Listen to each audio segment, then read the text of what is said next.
ഈ വീഡിയോയിൽ കുറേ ഇമ്പോർട്ടൻ്റ് ആയിട്ടുള്ള ഗ്ലോബൽ അപ്ഡേറ്റ്സ് അതാണ് നോക്കുന്നത്. അപ്പോൾ ഇതിനകത്ത് ഇസ്രായേൽ, അമേരിക്ക, ഇറാൻ ഈ ഒരു പേഴ്സ്പെക്റ്റീവിൽ അമേരിക്കയിലെ ഡെമോക്രറ്റുകൾ, അതായത് ഈ ഒരു നെതന്യാഹു വൈറ്റ് ഹൗസ് സന്ദർശിച്ചിട്ട് വന്നതിന് ശേഷം, ഈ രണ്ടാമത്തെ തവണയാണ് നെതന്യാഹു വൈറ്റ് ഹൗസ് സന്ദർശിക്കുന്നത് ട്രംപ് ഭരണത്തിൽ വന്നതിന് ശേഷം. അപ്പോൾ ഈ ഒരു സാഹചര്യം ഡെമോക്രറ്റുകൾ എങ്ങനെയാണ് അമേരിക്കയുടെ ഉള്ളിൽ അവർ പ്രൊപ്പഗൻഡ എന്ന് വേണമെങ്കിൽ പറയാം, അവർ അമേരിക്കൻ ജനങ്ങളിലേക്ക് എത്തിക്കുന്ന മെസ്സേജ്, അങ്ങനെ വേണമെങ്കിൽ നമുക്ക് പറയാം. ആ മെസ്സേജ് എന്ന് പറഞ്ഞാൽ അമേരിക്കയ്ക്ക് ഇറാനുമായിട്ട് യാതൊരു പ്രശ്നവുമില്ല. അമേരിക്കയും ഇറാനെയും തമ്മിലടിപ്പിക്കുക എന്നുള്ളത് ഇസ്രായേലിന്റെ മാത്രമുള്ള പദ്ധതിയാണ്. അവർക്കാണ് ഇതിൽ ഏറ്റവും കൂടുതൽ താല്പര്യം. എങ്ങനെയെങ്കിലും മിഡിൽ ഈസ്റ്റിലേക്ക് അമേരിക്കയെ വലിച്ചടിച്ച് കൊണ്ടുവരിക എന്നുള്ളത് ഇസ്രായേലിന്റെ മാത്രം ഒരു അജണ്ടയാണ്. അപ്പൊ അതിന് മുന്നോടിയായിട്ടാണ് നെതന്യാഹു അമേരിക്ക വിസിറ്റ് ചെയ്തത് എന്നുള്ളൊരു പ്രൊപ്പഗൻഡ ഡെമോക്രറ്റുകളുടെ ഭാഗത്ത് നിന്ന് അമേരിക്കയുടെ ഉള്ളിൽ സ്പ്രെഡ് ചെയ്യപ്പെടുന്നു. അതും നല്ല രീതിയിൽ ഇപ്പം ഈ ഒരു താരിഫുമായിട്ട് ബന്ധപ്പെട്ട് അമേരിക്കയുടെ ഉള്ളിൽ പ്രൊട്ടസ്റ്റ് നടക്കുന്നതിനിടയിൽ ഈ രീതിയിലുള്ള വിഷയങ്ങളും കൂടി അതിനുള്ളിൽ ചേർത്ത് വെച്ച് കീച്ചാണ് അങ്ങോട്ട്. അപ്പൊ അതുകൊണ്ട് ഇതിനകത്ത് ഇപ്പൊ എമർജ് ആയി വരുന്ന സിറ്റുവേഷൻസ് ഒന്നും ഇതിനകത്ത് ഒരു ബാധകമല്ല. ഇസ്രായേലിന്റെ മാത്രം ഇൻട്രസ്റ്റ് സംരക്ഷിക്കാനാണ് അമേരിക്ക ഇപ്പം ഇറാനെ ആക്രമിക്കാൻ നിൽക്കുന്നത് എന്നുള്ള നിലയിലുള്ള ചില സ്റ്റേറ്റ്മെന്റുകളാണ് പുറത്തു വരുന്നത്. ഇതിനകത്ത് ഒരു വിഷയം നമ്മൾ ഏറ്റവും കൂടുതൽ മനസ്സിലാക്കേണ്ടത്, അമേരിക്ക സൗദി അറേബ്യയുമായി ചേർന്ന് പെട്രോ ഡോളർ കരാർ വെച്ചിട്ട് ഏറ്റവും കൂടുതൽ എണ്ണ വിൽപ്പന നടത്തിക്കൊണ്ടിരുന്ന ഒരു രാജ്യമാണ്. അപ്പൊ ഇതിനെ ഏറ്റവും കൂടുതൽ കൗണ്ടർ ചെയ്യാൻ ഇരുന്ന ഒരു രാജ്യമാണ് ഇറാൻ. ഇറാന്റെ ഓയിൽ മാർക്കറ്റിലേക്ക് വന്നു കഴിഞ്ഞാൽ അമേരിക്ക പിന്തുണയ്ക്കുന്ന, അമേരിക്കയുടെ പിന്തുണയോടുകൂടി ഏറ്റവും കൂടുതൽ ഡോളറിന് മൂല്യം നൽകുന്ന രീതിയിലുള്ള പെട്രോ ഡോളർ കരാറുമായിട്ട് ബന്ധിപ്പിച്ചിരിക്കുന്ന സൗദി അറേബ്യയുടെ എണ്ണ മാർക്കറ്റിൽ ഇടിവ് രേഖപ്പെടുത്തും എന്നുള്ള കാരണം കൊണ്ടാണ് ഏറ്റവും കൂടുതൽ ഈ ഒരു സൗദി അറേബ്യയും ഈ ഇറാനും തമ്മിലുള്ള പ്രശ്നം പ്രാഥമികമായിട്ട് തന്നെ ഉണ്ടായി വരുന്നത്. ഈ ഒരു ഞാൻ പറയുന്നത് ഈ ഒരു മോഡേൺ ഏജിൽ ഈ 70-കൾക്ക് ശേഷം ഈ ഒരു ലോകത്തിലുള്ള ഒരു ജിയോ പൊളിറ്റിക്കൽ ഓയിൽ ഡിപ്ലോമസിയുടെ കാര്യമാണ് ഞാനിവിടെ പറയുന്നത്. അപ്പൊ ആ ഒരു ഡിപ്ലോമസിയുമായിട്ട് ബന്ധപ്പെട്ടാണ് ഇറാനെ മാറ്റി നിർത്താനും സൗദി അറേബ്യ അതേപോലെയുള്ള മറ്റുള്ള സൗദി അറേബ്യയെ ചുറ്റിപ്പറ്റി കിടക്കുന്ന രാജ്യങ്ങളെല്ലാം അമേരിക്കൻ ചേരിയിലേക്ക് പോയതിന്റെ പ്രധാനപ്പെട്ട കാരണങ്ങളിൽ ഒന്നാണ്, പ്രധാനപ്പെട്ട ഏറ്റവും സുപ്രധാനമായ നിർണായക ഘടകമാണ് ഈ പെട്രോ ഡോളർ, ഈ ഓയിൽ ഡിപ്ലോമസി എന്ന് പറയുന്നത്. അപ്പൊ അതിനെ മറന്നുകൊണ്ട് ഇസ്രായേലാണ് എല്ലാം, ഇസ്രായേലിന്റെ കാരണത്തിന് വേണ്ടി മാത്രമാണ് അമേരിക്ക ഇറങ്ങുന്നത്, ഇങ്ങനെയൊക്കെ പറയുന്നതിൽ യാതൊരുവിധ ന്യായീകരണവും ഇല്ല എന്നുള്ളതാണ്. അന്ന് മുതൽ തന്നെ ഇറാനുമായിട്ട് ഈ ഒരു റൈവൽറി ഓൾറെഡി തന്നെ നടക്കുന്നുണ്ട്. അപ്പൊ ഇസ്രായേലിന് എന്താണെന്ന് വെച്ചാൽ, ഇസ്രായേലിന് വലിയ പ്രശ്നങ്ങളൊന്നുമില്ല. ഇറാൻ ന്യൂക്ലിയർ ബോംബ് ഉണ്ടാക്കി കഴിഞ്ഞാൽ മിഡിൽ ഈസ്റ്റിലെ ഒരു തിയറി മാറും. അപ്പൊ അങ്ങനെ ഒരു ജിയോ പൊളിറ്റിക്സ് മാറ്റി കളിക്കാൻ ഒരിക്കലും അമേരിക്ക ആയാലും മറ്റുള്ള ഒരു രാജ്യങ്ങളും എന്തിനു വേദം മിഡിൽ ഈസ്റ്റിൽ കിടക്കുന്ന മറ്റുള്ള ഇതര അറബ് രാഷ്ട്രങ്ങൾ തന്നെ അത് താല്പര്യപ്പെടുന്നില്ല. സൗദിയിലെ MBS മുഹമ്മദ് ബിൻ സൽമാൻ തന്നെ ഓപ്പൺ ആയിട്ട് ഇന്റർവ്യൂവിൽ പറഞ്ഞതാണ്, ഇറാൻ ഒരു അണുബോംബ് സ്വന്തമാക്കുന്നു എങ്കിൽ ഞങ്ങളും ഒരെണ്ണം സ്വന്തമാക്കേണ്ടി വരും, അതൊരു ഈക്വൽ പവർ ബാലൻസിന്റെ ഭാഗമായിട്ട് ഞങ്ങളും കൂടി സ്വന്തമാക്കേണ്ടി വരും എന്നാണ് പറഞ്ഞത്. മറ്റുള്ള പല രാജ്യങ്ങളും അണുബോംബ് വേണം എന്ന് തന്നെ പറയും. ഇതാണ് മിഡിൽ ഈസ്റ്റിലെ ഏറ്റവും വലിയ പ്രശ്നം. പൊതുവിലെ തന്നെ മിഡിൽ ഈസ്റ്റില് ഇറാൻ, സൗദി അറേബ്യ, തുർക്കി ഇതുമായിട്ട് ബന്ധപ്പെട്ട ഒരു ബാലൻസിങ് ആക്ടിന് വളരെ വളരെ അനിവാര്യമാണ്. എല്ലാവരും വിചാരിക്കുന്ന പോലെ ഇസ്രായേലിന് വേണ്ടി മാത്രമാണോ അമേരിക്ക ഇടപെടുന്നത് ചോദിച്ചു കഴിഞ്ഞാൽ ഒരിക്കലുമില്ല. ഇസ്രായേലിനേക്കാളും ഏറ്റവും ഇമ്പോർട്ടന്റ് ആണ് സൗദി അറേബ്യ. സൗദി അറേബ്യക്കാണ് ഏറ്റവും കൂടുതൽ ഇറാനെ ഗണ്ണിച്ച് നിർത്തേണ്ടത്. അതാണ് ഇതിൽ നമ്മൾ ഏറ്റവും കൂടുതൽ മനസ്സിലാക്കേണ്ടത്. ഇനിയിപ്പോ അടുത്തൊരു വിഷയം പറഞ്ഞുതരാം. അപ്പൊ യമനിൽ നടക്കുന്ന ഇപ്പോഴത്തെ വിഷയം, യമനിൽ നടക്കുന്ന വിഷയം എന്താണെന്ന് വെച്ചാല്, യമനില് ഞാൻ ഈ കാണിക്കുന്ന മാപ്പിൽ നിങ്ങൾ നോക്കിക്കോ, ഇതിനകത്ത് ഈ ഒരു പോർഷൻ, ഈ ആരോ മാർക്കിൽ ഞാൻ ചൂണ്ടിക്കാണിക്കുന്ന ഈ പോർഷനിലാണ് ഹൂത്തികളുള്ളത്. ഈ ഒരു പാർട്ടാണ് ഹൂത്തികൾ ഒക്കുപൈ ചെയ്ത് വെച്ചിരിക്കുന്നത്. ഇതിന്റെ താഴത്തെ പോർഷൻ എന്ന് പറഞ്ഞാൽ, ഞാൻ ഇപ്പൊ ആരോ മാർക്ക് കാണിക്കുന്ന ആ ഭാഗം ഒരു ചെറിയ ഭാഗമാണ്. ഈ ഭാഗത്താണ് ഏറ്റവും കൂടുതൽ ഇൻഫ്ലുവൻസ് UAE-ക്കുള്ളത്. ഇവിടുത്തെ ആൾക്കാരെ UAE ഫണ്ട് ചെയ്ത് നിർത്തിയിരിക്കുന്നു എന്നാണ് ഹൂത്തികൾ അവകാശപ്പെടുന്നത്. അതുപോലെ തന്നെ അതിന്റെ ഇപ്പുറത്തെ സൈഡിൽ ഇപ്പം ഈ സൈഡിൽ ഇപ്പൊ ആരോ മാർക്ക് കാണിക്കുന്ന ഈ ഒരു സൈഡിൽ നിങ്ങൾ നോക്കിക്കഴിഞ്ഞാൽ ആ ഭാഗത്താണ് സൗദിക്ക് ഡോമിനേഷൻ ഉള്ളത്. അവിടെയാണ് സൗദി ഏറ്റവും കൂടുതൽ ഫണ്ടിങ് ചെയ്യുന്ന ആൾക്കാർ അവിടെയാണുള്ളത്, സൗദി അനുകൂലിക്കുന്ന ആൾക്കാർ. ഇവർ രണ്ടുപേരും കൂടെ ചേർന്ന് ഇപ്പൊ ഹൂത്തികൾക്കെതിരെ ഒരു പടയൊരുക്കത്തിന് തയ്യാറാകുമോ എന്ന് ഹൂത്തികൾ പേടിക്കുന്നുണ്ട്. അതുകൊണ്ടാണ് ഹൂത്തികൾ ശരിക്കും ഈ സൗദി അറേബ്യക്കും ഈ UAE-ക്കും ഒരു വാണിംഗ് കൊടുത്തത് ഇന്നലെ. അതിനെ തുടർന്ന് ഇപ്പൊ ഇന്നലെ അവർ വാണിംഗ് കൊടുത്ത് ഇന്ന് നേരം വെളുക്കുമ്പോഴത്തേക്കും ഹൂത്തികളുടെ മേളിൽ ഏതാണ്ട് 35 എയർ സ്ട്രൈക്ക് ആണ് നടത്തിയെന്ന് പറയുന്നത്. വൺ ഷോട്ടിൽ, ഒറ്റ ട്രിപ്പിൽ 35 എയർ സ്ട്രൈക്ക്. ആ രീതിയിൽ തകർത്ത് ചിന്നാഭിന്നമാക്കിയിരിക്കുകയാണ് ഹൂത്തികളുടെ മേഖല. ആ രീതിയിലാണ് അമേരിക്ക റിപ്പോർട്ട് പുറത്തുവിട്ടിരിക്കുന്നത്. ഇതിന്റെ പ്രത്യാഘാതങ്ങൾ എന്താണെന്നുള്ളത് ഇതുവരെ പുറത്തു വന്നിട്ടില്ല. കാരണം ആ രീതിയിലുള്ള മാസീവ് ആയിട്ടുള്ള ഒരു അറ്റാക്കാണ് അവിടെ നടത്തിയിരിക്കുന്നത്. ഹൂത്തികൾക്ക് ഇനി എത്ര കാഷ്വാലിറ്റി എന്ന് വരെ ഇതുവരെ പുറത്തു വന്നിട്ടില്ല. അതാണ് അവസ്ഥ. അതൊരു സൈഡിൽ. അതേപോലെ തന്നെ ഗാസയ്ക്കുള്ളിൽ അതിഭീകരമായ ആക്രമണമാണ് അവിടെ നടക്കുന്നത്. ശരിക്കും പറഞ്ഞാൽ ഇപ്പൊ ഒറ്റ അറ്റാക്കിൽ ഇപ്പൊ ലേറ്റസ്റ്റ് ആയിട്ട് നടന്ന ലാസ്റ്റ് അറ്റാക്കിൽ 25 മരണം, 25 പേർ കൊല്ലപ്പെട്ടിട്ടുണ്ട് ഒറ്റ എയർ സ്ട്രൈക്കിൽ. ഇതേപോലെ ടാർഗറ്റ് ചെയ്യുന്നതിനുപരിയായിട്ട് റാൻഡം ആയിട്ടുള്ള ആക്രമണം അഴിച്ചുവിടുന്നതായിട്ടാണ് ഇപ്പം പൊതുവിൽ വാർത്തകൾ പുറത്തു വരുന്നത്. ഇത് ഏറ്റവും കൂടുതൽ കാഷ്വാലിറ്റി ഗാസയ്ക്കുള്ളിൽ ഉണ്ടാക്കും എന്നാണ് പൊതുവിൽ ആശങ്കപ്പെടുന്നത്. മറ്റുള്ള രാജ്യങ്ങളായാലും ശരി, ഇപ്പൊ യുണൈറ്റഡ് നേഷൻസ് ഒക്കെ ഇപ്പൊ തന്നെ അവർ അതിന്റെ ആശങ്ക രേഖപ്പെടുത്തി കഴിഞ്ഞു എന്നുള്ളതാണ്. എയ്ഡ് ട്രക്കുകളുമായിട്ട് ബന്ധപ്പെട്ട് ഒരു മാറ്റവും വരുത്താൻ തയ്യാറല്ല എന്നാണ് അന്റോണിയോ ഗുട്ടറസ് പറഞ്ഞിരിക്കുന്നത്. അതായത് ഒരു മാറ്റം വരുത്താൻ തയ്യാറല്ല, ഇസ്രായേൽ തീർച്ചയായിട്ടും ഈ ഒരു എയ്ഡ് ട്രക്കുകൾക്ക് വഴി ഒരുക്കണം എന്നാണ് പറഞ്ഞിരിക്കുന്നത്. അതിനു മുമ്പ് തന്നെ ഇസ്രായേൽ അവിടെ അറ്റാക്ക് ചെയ്ത് തൊലച്ച് തള്ളിക്കൊണ്ടിരിക്കുകയാണ്. ഇനിയിപ്പോ എയ്ഡ് ട്രക്കുകൾ എവിടെ കൊണ്ട് നിർത്താനാണ്? അവിടെ ഗാസയ്ക്കുള്ളിൽ എവിടെയും കൊണ്ടുപോകാനൊന്നും പറ്റത്തില്ല. ആ രീതിയിലുള്ള ആക്രമണമാണ് അവിടെ നടക്കുന്നത്. തീരുമാനിച്ചു കഴിഞ്ഞു, അതായത് ഗാസയെ എടുക്കാൻ തീരുമാനിച്ചു കഴിഞ്ഞു. ഇന്നലെ തന്നെ ട്രംപ് പറഞ്ഞത് Gaza with us, we hold it, we take it എന്നാണ് പറയുന്നത്. അതെങ്ങനെ നിങ്ങൾ വില കൊടുത്ത് മേടിക്കുമെന്ന് ചോദിച്ചാൽ അതിന് ഉത്തരവൊന്നുമില്ല. ഗാസയെ നമ്മൾ അങ്ങ് എടുക്കുകയാണ്, ആ രീതിയിൽ അങ്ങ് ഉറപ്പിച്ച് പറയാണ്. അതിലുപരിയായിട്ട് 1000 പേര്, അപ്പൊ ഇന്തോനേഷ്യയിൽ ഒരു ചെറിയ ഗ്രൂപ്പ് ഓഫ് ആൾക്കാരെ ഓൾറെഡി തന്നെ 2 ആഴ്ചക്ക് മുമ്പ് അവിടെ അയച്ചിട്ടുണ്ടായിരുന്നു. അപ്പൊ അത് അവർ പോയതിന് പുറകെ ഇതപ്പോ 1000 പേര് വീണ്ടും പോവാണ്. വീണ്ടും 1000 പേരെ ഇന്തോനേഷ്യയിലേക്ക് അയക്കുകയാണ് അവിടെ താമസിക്കാൻ വേണ്ടിയിട്ട്. അപ്പൊ ഇത് മാറ്റി പാർപ്പിക്കാൻ വേണ്ടിയിട്ട്. അപ്പൊ അവിടെ 1000 പേര് ഇപ്പൊ 200 പേരിൽ തുടങ്ങി 500 പേരായി, 1000 പേരായി, ഇങ്ങനെ ഇനിയിപ്പോ 5000 10000 എന്ന് പറഞ്ഞിട്ട് ഇവിടെ നിന്ന് പോകാനുള്ള തയ്യാറെടുപ്പുകളാണ് നടക്കാൻ പോകുന്നത്. ഇന്തോനേഷ്യ പാർഷ്യലി ഓക്കെ ആണ് പറഞ്ഞിരിക്കുന്നത്. ഓക്കെ വന്നോട്ടെ, അവർ വന്ന് താമസിച്ചോട്ടെ എന്നാണ് പറഞ്ഞിരിക്കുന്നത്. അപ്പൊ ഇങ്ങനെയാണ് പൊതുവിൽ വാർത്ത വെളിയിൽ വരുന്നത്. ചൈന, ബംഗ്ലാദേശ്, പാകിസ്ഥാൻ ഇവർ 3 പേരും കൂടെ ചേർന്ന് ഇന്ത്യക്ക് ഇട്ടൊരു പണി. ആ പണി വേറൊന്നുമില്ല, ഇന്ത്യയുടെ ചിക്കൻ നെഗിന്റെ തൊട്ട് താഴെ ഒരു എയർബേസ് അവർ ബിൽഡ് ചെയ്യാണ്. ഈ എയർബേസ് ചൈനയാണ് ഇതിനെ ഫണ്ട് ചെയ്യുന്നത്. ബിൽഡ് ചെയ്യാനുള്ള കോൺട്രാക്ട് കൊടുത്തിരിക്കുന്നത് ഒരു പാകിസ്ഥാൻ കമ്പനിക്കാണ്. അപ്പം ചൈനയും പാകിസ്ഥാനും കൂടെ ചേർന്നാണ് ഇവിടെ ബിൽഡ് ചെയ്യാൻ പോകുന്ന എയർബേസ്. ഈ എയർബേസിന്റെ സ്ഥലം വിസിറ്റ് ചെയ്യാൻ വേണ്ടിയിട്ട് വരുന്ന 22, 23, 24 ദിവസങ്ങളിലായിട്ട് ചൈന, പാകിസ്ഥാൻ ഇവരുടെ റെപ്രസെന്റേറ്റീവ് ആയിട്ടുള്ള ആൾക്കാർ ഈ ബംഗ്ലാദേശിലെ ഈ ഒരു സ്പോട്ട് വിസിറ്റ് ചെയ്യും എന്നാണ് പറഞ്ഞിരിക്കുന്നത്. അതിനെ ഷെഡ്യൂൾ ചെയ്തിട്ടുണ്ട്. അതായത് ഈ തായ്ലാന്റിൽ വെച്ചിട്ട് ബീംസ്റ്റെക് മീറ്റിംഗിൽ അവിടെ ശരിക്കും പ്രൈം മിനിസ്റ്റർ മോദി യുനെസിനെ നല്ല രീതിയിൽ വാൺ ചെയ്തിട്ടുണ്ടായിരുന്നു. അതായത് ഈ രീതിയിലുള്ള പ്രവർത്തനങ്ങൾ ഇന്ത്യയും ബംഗ്ലാദേശുമായിട്ട് ഒരുപാട് ഡിറ്റാച്ച് ചെയ്യാനുള്ള ശ്രമം നടത്തരുത്, നിങ്ങൾ എങ്ങനെയാണോ ഇരിക്കുന്നത് ആ രീതിയിൽ തന്നെ കീപ്പ് ചെയ്ത് മുന്നോട്ട് പോവുക എന്നാണ് സംസാരിച്ചിരുന്നത്.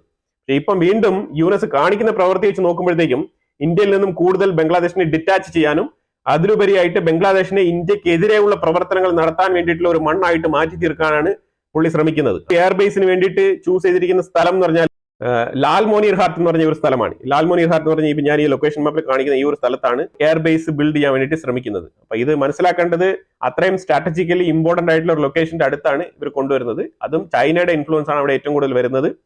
ചൈനയ്ക്ക് ഈ ഏരിയ എത്ര തന്ത്രപ്രധാനമായിട്ടുള്ള ഒരു മേഖലയാണ്. ഈ ഏരിയയിൽ ചൈന വന്നു കഴിഞ്ഞാൽ എന്താണ് സംഭവിക്കുക എന്നുള്ളതെല്ലാം വളരെ വിശദമായിട്ട് നമുക്ക് മനസ്സിലാക്കാൻ പറ്റിയ കാര്യമാണ്. അപ്പൊ അത്രയും ക്രൂഷ്യൽ ആയിട്ടുള്ള സ്ഥലത്താണ് ഈ ബംഗ്ലാദേശ് ഇപ്പം ഒരു ഡോർ ഓപ്പൺ ചെയ്യുന്നത്, അതും ചൈനയ്ക്കും പാകിസ്ഥാനും ആക്സസ് കിട്ടാൻ വേണ്ടിയിട്ട്. അപ്പൊ എന്തായാലും ഇവനൊക്കെ ഈ ബുദ്ധിയെ കാണിക്കുള്ളൂ. ഇവനൊക്കെ അരിയല്ല, ഗോതമ്പല്ല, ഒന്നും തന്നെ കൊടുക്കാൻ പാടില്ല. അമേരിക്ക അടുത്ത് തരാനിരിക്കുന്ന ഒരു പണി എന്ന് പറഞ്ഞാൽ ഇന്ത്യക്ക് ഏതാണ്ട് 3.5 ലക്ഷം സ്റ്റുഡൻസ് അമേരിക്കയിലുണ്ട്, ഇന്ത്യൻ സ്റ്റുഡൻസ്. മൊത്തത്തിൽ അമേരിക്കയുടെ ഉള്ളിൽ 11 ലക്ഷത്തിലധികം സ്റ്റുഡൻസ് പഠിക്കുന്നുണ്ട്. ഈ സ്റ്റുഡന്റുകളെല്ലാം പോകുന്നത് H1B വിസയിലാണ് പോകുന്നത്. പലരും സ്കോളർഷിപ്പിൽ പോകുന്നുണ്ട്. അപ്പോൾ ഒരുപാട് രാജ്യങ്ങൾക്ക് സ്കോളർഷിപ്പും കാര്യങ്ങളൊക്കെ ഉണ്ട്. ഇപ്പൊ ഇന്ത്യക്കുള്ളിലൊക്കെ ഫുൾ ബ്രൈറ്റ് സ്കോളർഷിപ്പ് എന്നൊക്കെ സ്കോളർഷിപ്പ് ഉണ്ട്. അതൊക്കെ ഒരു 10 സീറ്റ് ഇന്ത്യക്കുള്ളിൽ നിന്ന് ഫ്രീ ആയിട്ട് തന്നെ കൊടുത്തിരുന്നത്. അപ്പൊ ഇനി ഈ ഫുൾ ബ്രൈറ്റ് സ്കോളർഷിപ്പ് പോലത്തെ ഇതൊക്കെ പദ്ധതികളൊക്കെ നിർത്താൻ പോകുന്നതാണ് കേട്ടത്. കാരണം ട്രംപ് പറഞ്ഞിരിക്കുന്നത് ഇത് ഏതാണ്ട് ഈ 11 ലക്ഷം സ്റ്റുഡൻസിന് വേണ്ടിയിട്ട് അമേരിക്ക 24 ലക്ഷം കോടിയാണ് ഈ ഒരു എഡ്യൂക്കേഷൻ വിഭാഗത്തിന് ഒതുക്കി വെച്ചിരിക്കുന്നത്, അലോക്കേറ്റ് ചെയ്തിരിക്കുന്നത്. ഇത്രയും ഡോളർ. ഇതെന്തിനു വേണ്ടി നമ്മൾ ഇങ്ങനെ അലോക്കേറ്റ് ചെയ്യുന്നത്? ഇതിന് എന്ത് പ്രയോജനമാണ്? എന്തുകൊണ്ട് നമ്മൾ ഇതിങ്ങനെ സ്പെൻഡ് ചെയ്യേണ്ട ആവശ്യമുള്ളത്? അപ്പൊ അതുകൊണ്ട് ഇതങ്ങ് നിർത്താമെന്ന് പറഞ്ഞിട്ട് ഇത് കട്ട് ഓഫ് ചെയ്യാൻ തീരുമാനിച്ചിരിക്കുകയാണ്. അതിലുപരിയായിട്ട് പറഞ്ഞിരിക്കുന്നത് ഈ H1B വിസയിൽ പോകുന്ന ആൾക്കാർക്ക് അവിടെ പോയിട്ട് ഇപ്പൊ ഗ്രാജുവേഷൻ പോകുന്നെങ്കിൽ ഗ്രാജുവേഷൻ പൂർത്തീകരിച്ചു കഴിഞ്ഞാൽ ഒരു 3 വർഷം കൂടെ അവിടെ നിൽക്കാം. ഈ ഒരു H1B വിസയിൽ എന്തെങ്കിലുമൊക്കെ ജോലിയൊക്കെ ചെയ്തുകൊണ്ട് നിൽക്കാം. അമേരിക്കയിൽ പഠനം തുടരുക എന്ന് പറഞ്ഞാൽ ചില്ലറ പണിയല്ലോ. അത്രമാത്രം പൈസ സ്പെൻഡ് ചെയ്തിട്ടാണ് അവിടെ ആൾക്കാർ പഠിക്കുന്നത്. എല്ലാ സ്റ്റുഡൻസും സ്കോളർഷിപ്പിലല്ലോ പോകുന്നത്. തുച്ഛമായ ആൾക്കാർക്കാണ് സ്കോളർഷിപ്പ് കിട്ടുന്നത്. അപ്പൊ ആ സ്കോളർഷിപ്പും കൂടി നിർത്താനുള്ള പദ്ധതിയാണ് ഇപ്പം. അതിലുപരിയായിട്ട് ഈ അതായത് ഈ 2 വർഷത്തെ ഗ്രാജുവേഷൻ ആണെങ്കിൽ 2 വർഷം ഗ്രാജുവേഷൻ കോഴ്സ് കഴിഞ്ഞു കഴിഞ്ഞാൽ ഒരു 3 വർഷം അവിടെ ജോലി ചെയ്യാനുള്ള ഒരു പെർമിഷൻ കിട്ടും. അപ്പൊ ആ ഒരു ജോലി ചെയ്യാനുള്ള പെർമിഷനും കൂടി ഇപ്പൊ കട്ടാക്കാനുള്ള ഒരു തത്രപ്പാടിലാണ് അമേരിക്ക മുന്നോട്ട് നീങ്ങുന്നത്. അതെന്തിനാണെന്ന് പറഞ്ഞാല് അപ്പൊ നിരന്തരമായിട്ട് ഇവിടെ സ്റ്റുഡൻസ് ഒരു ഏരിയ ഒക്കുപ്പൈ ചെയ്ത് വെച്ചിട്ടുണ്ട് അവരുടെ ജോലിക്ക് എന്ന് പറഞ്ഞിട്ട്. അപ്പൊ അത് എപ്പോഴും എൻഗേജ്ഡ് ആയിരിക്കും. സ്റ്റുഡന്റുകൾ ഇങ്ങനെ ബാച്ച് ആയിട്ട് വന്ന് പൊയ്ക്കൊണ്ടിരിക്കും. അപ്പൊ അതുകൊണ്ട് തന്നെ പിന്നീട് അവിടെ നിൽക്കുന്ന ആൾക്കാർ വീണ്ടും ആ കമ്പനിയിൽ തന്നെ വിസ അടിക്കും. പിന്നെ അവർക്ക് ഗ്രീൻ കാർഡായി. ആ രീതിയിലുള്ള കാര്യങ്ങളാണ് അവിടെ തുടർന്ന് ഇങ്ങനെ നടക്കുന്നത്. അപ്പൊ ഇതൊക്കെ ഇല്ലീഗൽ എമിഗ്രന്റിന്റെ കാര്യമല്ല ഞാൻ പറയുന്നത്, ലീഗലായിട്ട് അവിടെ നിൽക്കുന്ന ആൾക്കാരുടെ കാര്യമാണ് പറയുന്നത്. ഇത്രയും നാളും ഇല്ലീഗൽ എന്ന് പറഞ്ഞുകൊണ്ടിരുന്നത് അതൊരു സൈഡിൽ ഓക്കെ. ഇപ്പം ലീഗലായിട്ട് അവിടെ കയറിപ്പോയ ആൾക്കാർക്കാണ് ഈ പ്രതിസന്ധി ട്രംപ് ഭരണകൂടം സൃഷ്ടിക്കുന്നത്. ഇതിപ്പോ ഇന്ത്യക്ക് മാത്രമല്ല, ഇന്ത്യയിൽ നിന്ന് പോയ സ്റ്റുഡൻസിനെയും ഇത് ബാധിക്കും എന്നുള്ളത് കൊണ്ടാണ് ഞാൻ ഇത് പറയുന്നത്. ഇപ്പൊ നോക്കിക്കഴിഞ്ഞാൽ ഇപ്പൊ ചൈനയ്ക്കാണെങ്കിൽ 2,77,000 സ്റ്റുഡൻസ് ചൈനയുടെ സ്റ്റുഡൻസ് അവിടെ ഉണ്ട്. 3,32,000 സ്റ്റുഡൻസ് ഇന്ത്യൻസ് ഉണ്ട് അവിടെ. അതുപോലെ തന്നെ south Korea, Mexico, Canada, Saudi Arabia, Vietnam, Taiwan, ഇവിടെ നിന്നെല്ലാം സ്റ്റുഡൻസ് ഉണ്ട്. ഈ സ്റ്റുഡന്റുകളെ എല്ലാം ഇത് ബാധിക്കും എന്നുള്ളതാണ് മനസ്സിലാക്കേണ്ടത്. ഇതിനകത്ത് ഒരുവിധം പൈസയുള്ള രാജ്യക്കാർക്ക് കുഴപ്പമില്ല. പിന്നെ നമ്മളെപ്പോലെ ഒരു ഡോളറിന് 89-90 രൂപയൊക്കെ കൊടുക്കുന്ന ആൾക്കാർക്ക് കുറച്ച് ബുദ്ധിമുട്ടാണ്. അപ്പൊ അതുകൊണ്ട് ഇത് ശരിക്കും പറഞ്ഞാൽ ട്രംപ് ഈ ഒരു വളർന്നു വരുന്ന ഒരു യങ് സൊസൈറ്റി എന്ന് പറയുമ്പോഴത്തേക്കും അമേരിക്ക എന്ന് പറഞ്ഞാൽ ഒരു ഡ്രീം ലാൻഡ് ആണ് പലർക്കും. അപ്പൊ ആ രീതിയിലൊക്കെ കയറിപ്പോയി പഠനവും പിന്നെ ജോലിയൊക്കെ ഉദ്ദേശിക്കുന്ന ആൾക്കാർക്ക് ഇതൊരു ദുരന്ത വാർത്ത തന്നെയാണ്. ഇയാളാണ് പറഞ്ഞത് സ്കിൽഡ് ആയിട്ടുള്ള ആൾക്കാരെ ഞങ്ങൾ എവിടെ നിന്നായാലും കൊണ്ടുവരും എന്നൊക്കെ പറഞ്ഞത്. സ്കിൽഡ് ആയിട്ടുള്ള ആൾക്കാരെ എങ്ങനെയാണ് തിരഞ്ഞെടുക്കുന്നത്? നല്ല പഠനമൊക്കെ കൊടുക്കുമ്പോഴാണ് സ്കിൽഡ് ആയിട്ടുള്ള ആൾക്കാർ ഉണ്ടാകുന്നത്. അപ്പൊ അതുപോലെ ഈ ഉണ്ടാകുന്ന ആൾക്കാരെ മുളയിലെ തന്നെ ഞുള്ളി എറിയുന്ന ഒരു ഏർപ്പാടാണ് ഇപ്പൊ ട്രംപ് ചെയ്തുകൊണ്ടിരിക്കുന്നത്. ഇനി ഇത് എന്റെ അഭിപ്രായം മാത്രമാണ്. ഇതിനോട് ഒരുപാട് ഡിഫറെന്റ് ഒപ്പീനിയൻ ഉള്ള ആൾക്കാരുണ്ടാവും. അവർ നിങ്ങൾ കമന്റ് ബോക്സിൽ രേഖപ്പെടുത്തിയാൽ മതി നിങ്ങളുടെ അഭിപ്രായം. ഈ സ്റ്റുഡൻസ് കാരണം ഒരുപാട് ജോബ് ഓപ്പർച്യൂണിറ്റീസ് അമേരിക്കയുടെ ഉള്ളിൽ നഷ്ടപ്പെടുന്നു എന്നാണ് ട്രംപ് പറഞ്ഞു വെക്കുന്നത്. മേക്ക് അമേരിക്ക ഗ്രേറ്റ് അഗൈൻ എന്നുള്ള ഒരു പെർസ്പെക്റ്റീവിൽ നോക്കുമ്പോഴത്തേക്കും ഒരുപക്ഷെ അത് ശരിയായിരിക്കാം. അതുകൊണ്ടായിരിക്കാം അങ്ങനത്തെ തീരുമാനങ്ങളൊക്കെ എടുക്കുന്നത്. അതുപോലെ തന്നെ അടുത്തൊരു സർപ്രൈസ് ഉണ്ടായിരിക്കുന്നത് ഇല്ലീഗൽ എമിഗ്രന്റ് എന്ന് പറഞ്ഞുള്ള സംഭവമാണ്. അപ്പൊ ഇല്ലീഗൽ എമിഗ്രന്റിന്റെ നെക്സ്റ്റ് സ്റ്റെപ്പ് എന്ന് പറഞ്ഞാൽ ഫൈൻ ഇമ്പോസ് ചെയ്യാണ്. അതായത് ഇല്ലീഗൽ എമിഗ്രന്റ് നിങ്ങൾ 5 വർഷമായിട്ട് ഇപ്പൊ അമേരിക്കയുടെ ഉള്ളിൽ ഇല്ലീഗലായിട്ട് താമസിക്കുന്നു എന്ന് പറഞ്ഞ് കണ്ടെത്തി നിങ്ങളെ പിടിച്ചു കഴിഞ്ഞാൽ നിങ്ങൾക്ക് ഒരു ദിവസം ഏതാണ്ട് $900 ഏതാണ്ട് $1,000 പെനാൽറ്റി അടയ്ക്കേണ്ടി വരും. അതായത് ഇന്ത്യൻ മണിക്ക് കണക്കാക്കി കഴിഞ്ഞാൽ ഒരു ദിവസം 85,000 രൂപ പെനാൽറ്റി വരും. അപ്പൊ 5 വർഷം ഇല്ലീഗലായിട്ട് നിൽക്കുന്ന ഒരു എമിഗ്രന്റിനെ കണ്ടെത്തി കഴിഞ്ഞാൽ മില്യൺ ബില്യൺ കണക്കിലുള്ള പൈസയാണ് പോക്കറ്റിൽ നിന്ന് അടയ്ക്കേണ്ടി വരിക. അതിലുപരിയായിട്ട് ഏതെങ്കിലും അസറ്റ് നിങ്ങൾ സമ്പാദിച്ച് വെച്ചിട്ടുണ്ടെങ്കിൽ ആ അസറ്റും കൂടെ സീസ് ചെയ്യും എന്നാണ് പറഞ്ഞിരിക്കുന്നത്. അപ്പം അതിന് പകരം എന്താണ് ചെയ്യേണ്ടതെന്ന് പറഞ്ഞാൽ ഒരു ആപ്പ് ഇറക്കിയിട്ടുണ്ട്. ആ ആപ്പിൽ രജിസ്റ്റർ ചെയ്യുക. രജിസ്റ്റർ ചെയ്തിട്ട് നിങ്ങൾക്ക് സ്വമേധയാ എക്സിറ്റ് ആവാം. അതായത് സെൽഫായിട്ട് തന്നെ എക്സിറ്റ് ആവാനുള്ള ഒരു പ്ലാനും കൂടി അമേരിക്ക ഇൻട്രൊഡ്യൂസ് ചെയ്തിട്ടുണ്ട്. അപ്പൊ അതുകൊണ്ട് തന്നെ അങ്ങനെ എന്തെങ്കിലും സ്വത്തുക്കളൊക്കെ സമ്പാദിച്ചു വെച്ചിട്ടുണ്ടെന്നുണ്ടെങ്കിൽ എല്ലാം കൂടെ നേരത്തെ തന്നെ എല്ലാം റെഡിയാക്കി കെട്ടിപ്പറക്കി ആപ്പിലൂടെ എൻട്രി ഓപ്ഷൻ എടുത്തിട്ട് പുറത്ത് വരുന്നതായിരിക്കും നല്ലത്. കാരണം പിടിച്ചു കഴിഞ്ഞാൽ പിന്നെ 5 പൈസ കിട്ടത്തില്ല.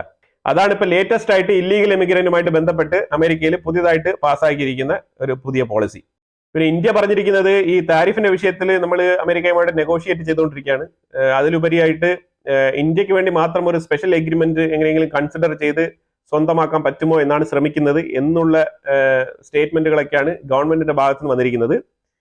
അതിലുപരിയായിട്ട് ചൈന ഇന്ത്യയുമായിട്ട് ചർച്ച നടത്തുന്നുണ്ട്. അതായത് അമേരിക്കയുടെ ഈ ഒരു താരിഫ് പോളിസിക്കെതിരെ ചൈനയുമായിട്ട് ഒരുമിച്ച് നിൽക്കണം എന്നുള്ള ഒരു റിക്വസ്റ്റ് ആണ് ചൈനയുടെ ഭാഗത്ത് നിന്ന് വന്നിരിക്കുന്നത്. പക്ഷെ ഒരു സൈഡിൽ ബംഗ്ലാദേശിൽ വന്നിട്ട് എയർബേസ് പണിത് ഇന്ത്യക്കിട്ട് പണി തരികയും പിന്നീട് ഒരു സൈഡിൽ കൂടെ വന്നിട്ട് ലഡാക്കിന്റെ ഭാഗത്ത് ഫേസ് ഓഫ് ചെയ്ത് നിൽക്കുകയും പിന്നീട് അമേരിക്ക ഇടയുമ്പോൾ മാത്രം ഇന്ത്യ എടുത്ത് വന്നിട്ട് ഇങ്ങനെ പെട്ടെന്ന് ഒരു അനുനയിപ്പിക്കലും ഇങ്ങനെ നമുക്ക് ഒരുമിച്ച് നിൽക്കണം എന്നൊക്കെ പറയലും ഈ ഒരു രീതിയിലുള്ള ട്രേഡുമായിട്ട് വരലും ഇതെല്ലാം നമുക്ക് മൊത്തത്തിൽ തന്നെ ഒരു വ്യത്യസ്തമായ അനുഭവമായിട്ടാണ് മനസ്സിലാക്കാൻ പറ്റുന്നത്. China it's very difficult to consider, അതാണ് മനസ്സിലാക്കാൻ പറ്റുന്നത്.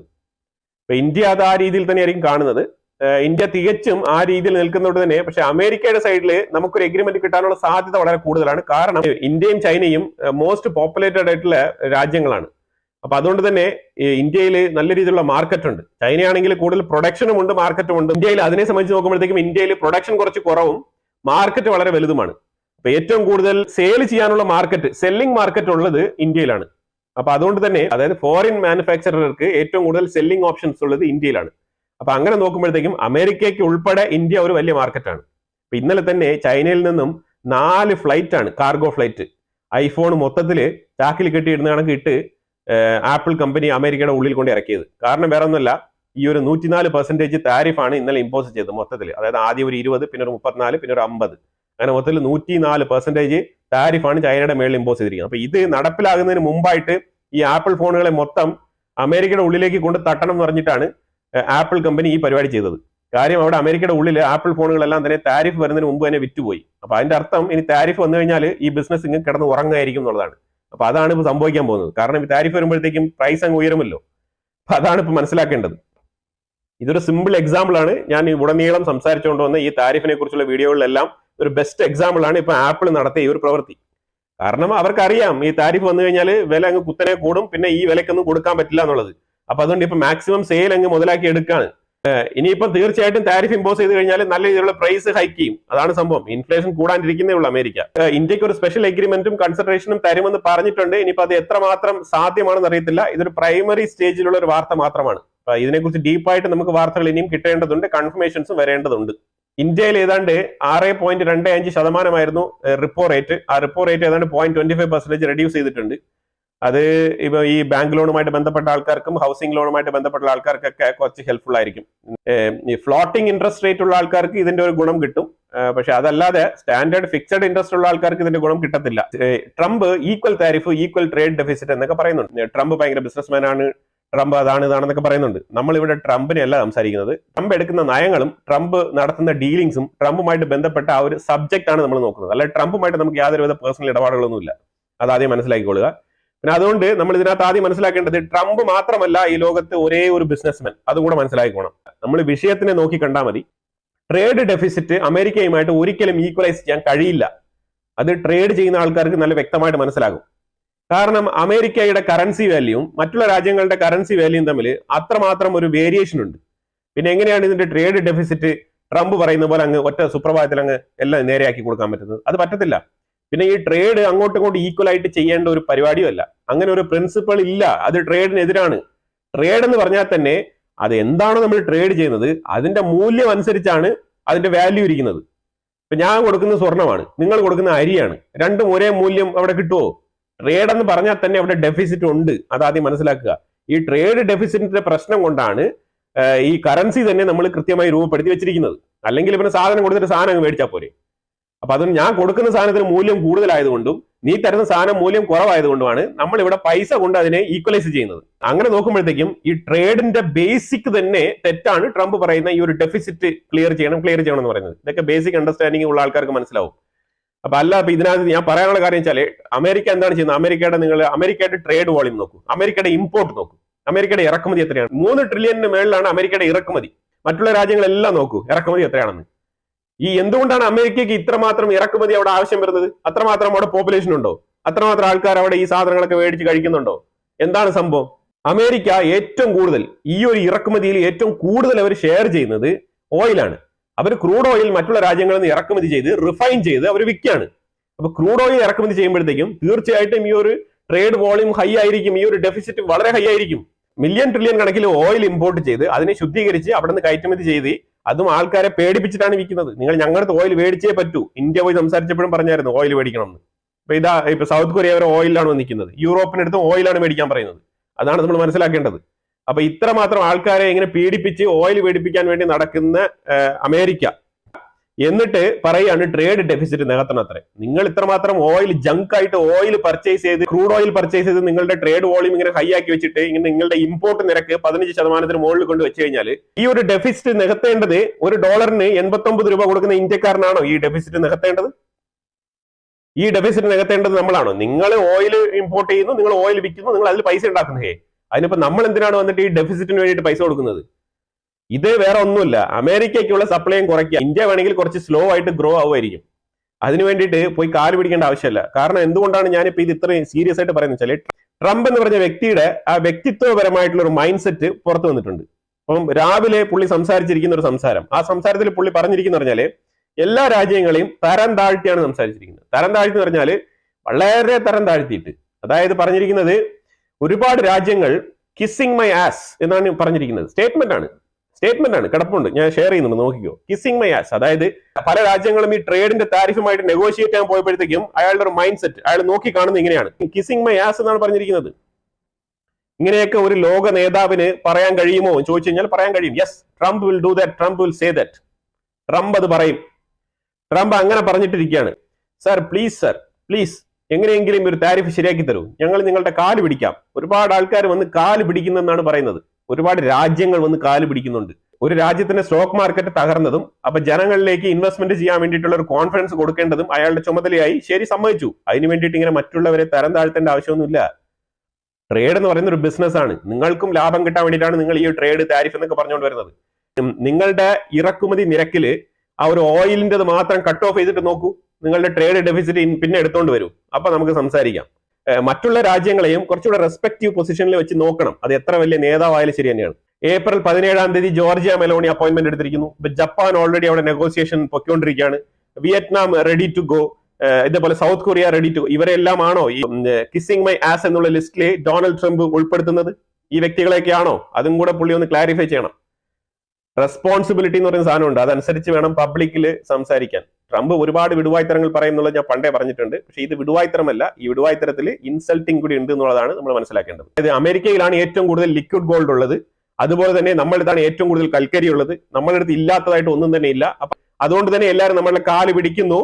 So we are still very strong and we proud and make America great again. ഇതാണ് പുള്ളി പറഞ്ഞുകൊണ്ടിരിക്കുന്നത്. ചൈനയുടെ കറൻസിയുടെ മൂല്യം 2019 കൂപ്പുകുത്തിയിരിക്കുകയാണ്. ചൈന പിന്നെ ഒരു പ്ലാൻ ചെയ്യുന്നത് 750 ബില്യൺ വർത്തുള്ള ബോണ്ട് ചൈനയുടെ കൈവശമുണ്ട്, അമേരിക്കൻ ട്രഷറിയുടെ. അത് ഒറ്റയടിക്ക് അങ്ങ് വിറ്റ് കളഞ്ഞാലോ എന്ന് വരെ ചൈന തീരുമാനിക്കുന്നുണ്ട്. ചൈന ഒറ്റയടിക്ക് അത് വിറ്റ് കളഞ്ഞാൽ ഒരു 6 മാസത്തേക്ക് അമേരിക്കയിൽ ചെറിയ രീതിയിലുള്ള ചില പ്രശ്നങ്ങളൊക്കെ ഉണ്ടാവും. പക്ഷെ ഒരു 6 മാസത്തിൽ അമേരിക്ക വീണ്ടും അമേരിക്ക അതിൽ നിന്നൊക്കെ തടിതപ്പി മുന്നോട്ട് വരും. അങ്ങനെ വന്നു കഴിയുമ്പോൾ വീണ്ടും ചൈനയ്ക്കാണ് ഇതിൽ ഏറ്റവും കൂടുതൽ ഒരു നെഗറ്റീവ് ഇമ്പാക്ട് ഉണ്ടാകുന്നത്. അതുകൊണ്ട് ചൈനയ്ക്ക് തന്നെയാണ് അത് ബാഡ് ആയിട്ട് ഇമ്പാക്ട് ഉണ്ടാക്കുക. രണ്ട് അഭിപ്രായമാണ് ഈ ഒരു ബോണ്ട് വിൽക്കുന്നതുമായിട്ട് ബന്ധപ്പെട്ട് ചൈനയ്ക്കുള്ളിൽ തന്നെ നടക്കുന്നത്. അമേരിക്ക ചെയ്യുന്ന പറഞ്ഞാൽ പ്രൊവോക്ക് ചെയ്യുകയാണ്, ചൈനയെ നല്ല രീതിയിൽ പ്രൊവോക്ക് ചെയ്തുകൊണ്ടിരിക്കുകയാണ്. ട്രംപിന്റെ ആ ഒരു ബ്രില്യൻ ടാക്ടിക്സ് ആണ് ഇവിടെ വർക്കാകുന്നത്. ചൈനയെ ഇങ്ങനെ പ്രൊവോക്ക് ചെയ്തുകൊണ്ടിരിക്കുകയാണ്. അപ്പൊ ഈ പ്രൊവോക്കേഷനിൽ ഓരോന്നിനും ചൈന റിയാക്ട് ചെയ്തുകൊണ്ടിരിക്കുകയാണ്. ചൈന പ്രത്യേകിച്ച് ഇപ്പൊ സൈലന്റ് ആയിട്ടിരിക്കേണ്ട ഒരു ടൈമാണ്. ചൈന അങ്ങോട്ട് അഗ്രസീവ് ആയിട്ട് പോകുന്നത് കൊണ്ടാണ്, ഈ ഒരു ഷോ നടത്തുന്നത് കൊണ്ടാണ് തിരിച്ചടി കൂടുതലായിട്ട് കിട്ടുന്നതായിട്ട് മനസ്സിലാക്കുന്നത്. അപ്പൊ ഇതാണ് ഇന്നത്തെ ദിവസത്തിൽ നടന്നുകൊണ്ടിരിക്കുന്ന ഇമ്പോർട്ടന്റ് ആയിട്ടുള്ള അപ്ഡേറ്റ്സ്. ഇതിനെക്കുറിച്ച് അഭിപ്രായങ്ങൾ കമന്റ് ബോക്സിൽ രേഖപ്പെടുത്തുക. കൂടുതൽ വിഷയങ്ങളുമായിട്ട് അടുത്ത വീഡിയോയിൽ വരാം. Thank you so much.